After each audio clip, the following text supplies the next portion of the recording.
The moment she kicked in my cabin door, I knew she'd finally gone too far. Wood exploded inward, glass shattered across the floor. Her designer heels clicked over the debris as if she were walking a runway instead of committing a crime. The smell of her overpowering perfume hit before her voice did, sharp, expensive, and angry. She was yelling about violations, about authority, about jurisdiction.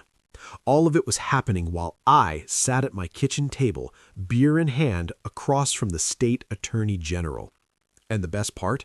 She was live streaming the whole thing to thousands of her followers.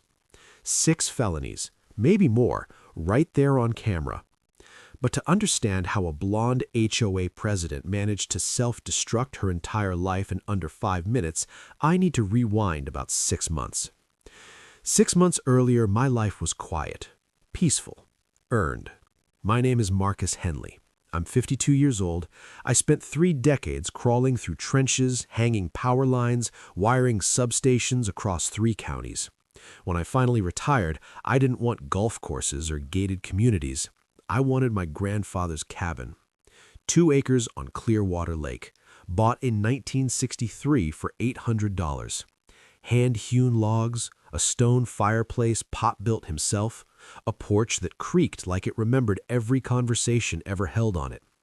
I kept the place off-grid by choice, solar panels on the roof, well water cold and clean, a dock Pop and I reinforced together when I was 12. Pop used to say, "The land picks you, not the other way around." He also said, when someone wants your land real bad, find out why. That advice came back to haunt me the day she arrived. Her name was Delilah Cromwell. Bleached blonde hair, always perfectly styled, sunglasses bigger than her conscience, HOA president badge pinned proudly to her blazer like a law enforcement shield. She rolled into our quiet lake community driving a pearl-white Cadillac with vanity plates that read, Rule 1. Her mission? Turn a rustic shoreline into what she called an upscale lakeside experience. Within 2 months of her arrival, 3 elderly couples sold their cabins and left. At the time, I thought it was coincidence. Then she came for me. It was a Tuesday morning. I was drinking coffee on the porch watching loons teach their babies how to dive when I heard the sound, sharp, deliberate clicking. High heels. On my dock at 7 a.m.? 10 minutes later, she taped a notice to my screen door. Violation citation. Unsightly dock structure. Fine $500. Compliance required within 72 hours. My dock, the one my grandfather built. When I calmly explained that my property predated the HOA by decades, she smiled, a tight, practiced smile, and said, "Sweetie, everyone on this lake answers to me. Ask the Hendersons how well fighting me worked out."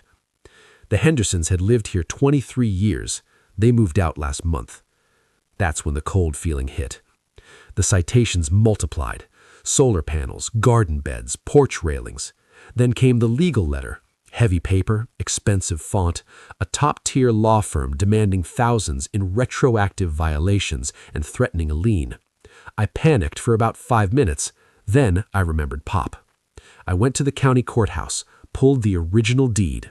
Turns out my property extended 50 feet into the lake. That dock, it sat squarely on my land. And the HOA formed 35 years later. I thought I'd won. I was wrong.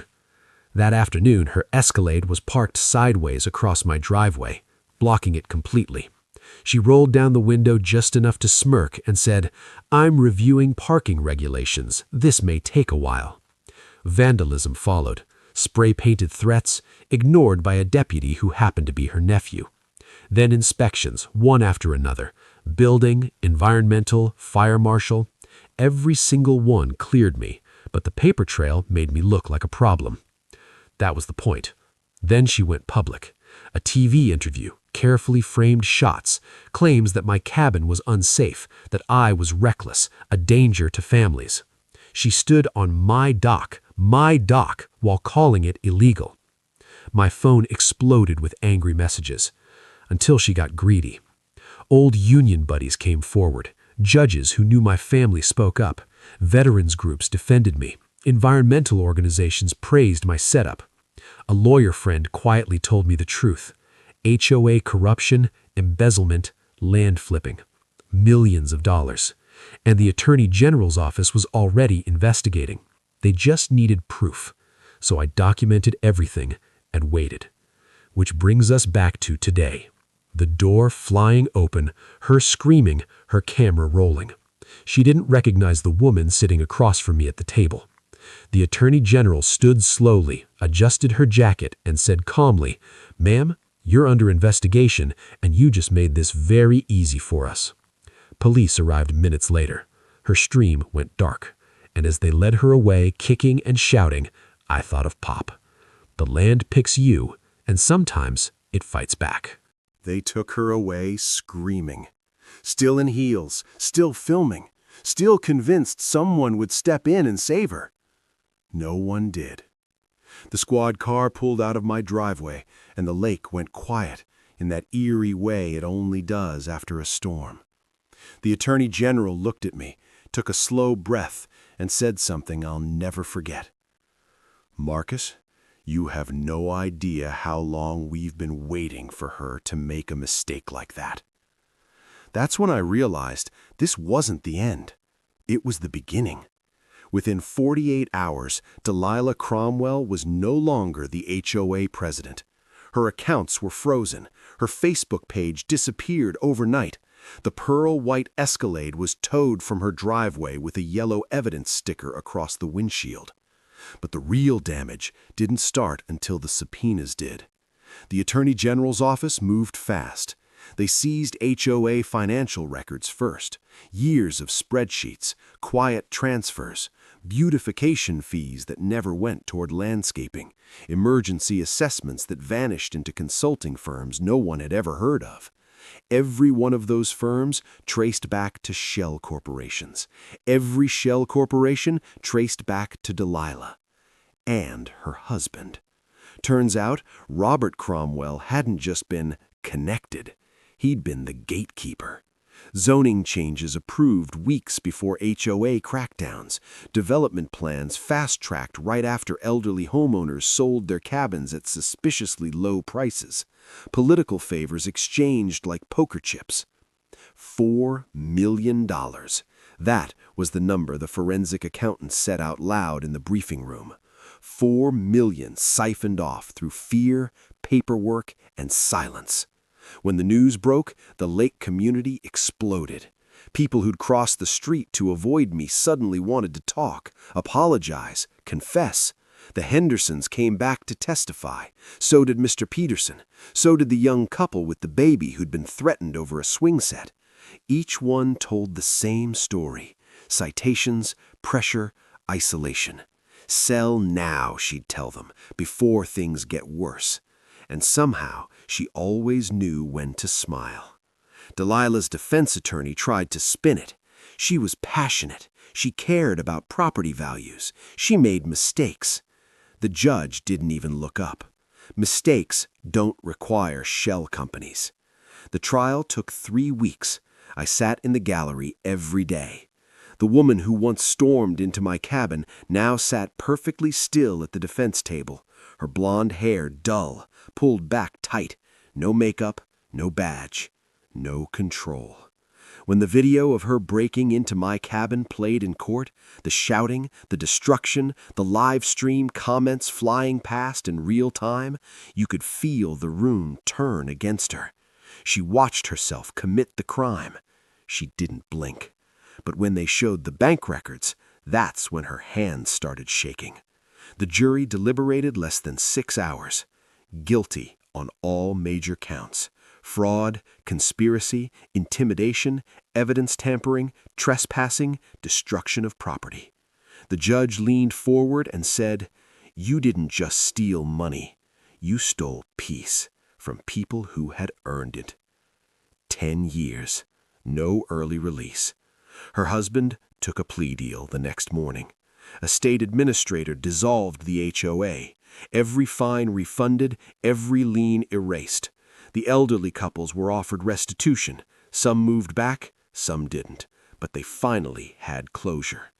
As for me, I went back to my porch. Same chair, same lake, same dock.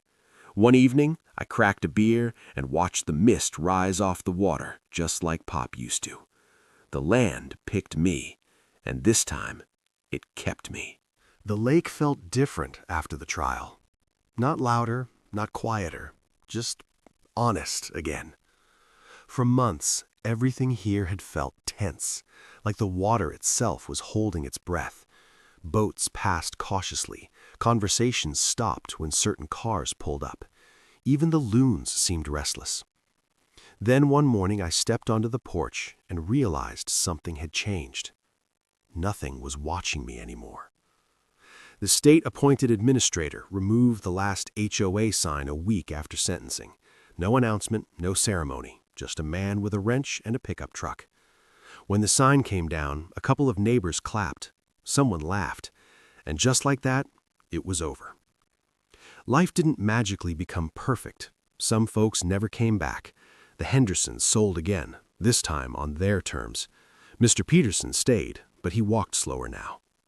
The young couple with the baby planted a garden where the swing set used to be. What surprised me most was how many people admitted they'd been scared. Not of Delilah herself, of standing alone.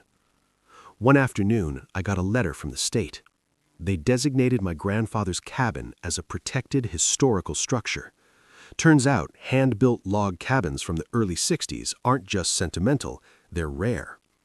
Pop would have laughed at that. Didn't need a plaque to tell me it mattered, he would have said.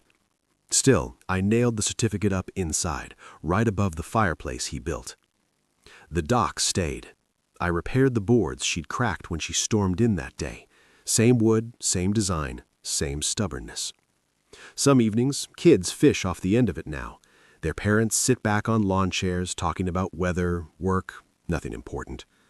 That's how you know things are right again.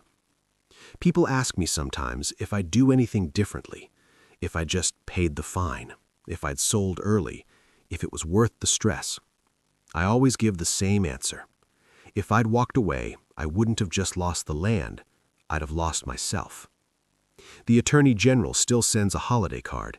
The retired judges stop by once in a while. The union guys fish here every spring like clockwork.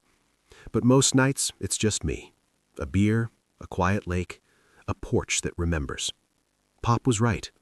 The land does pick you.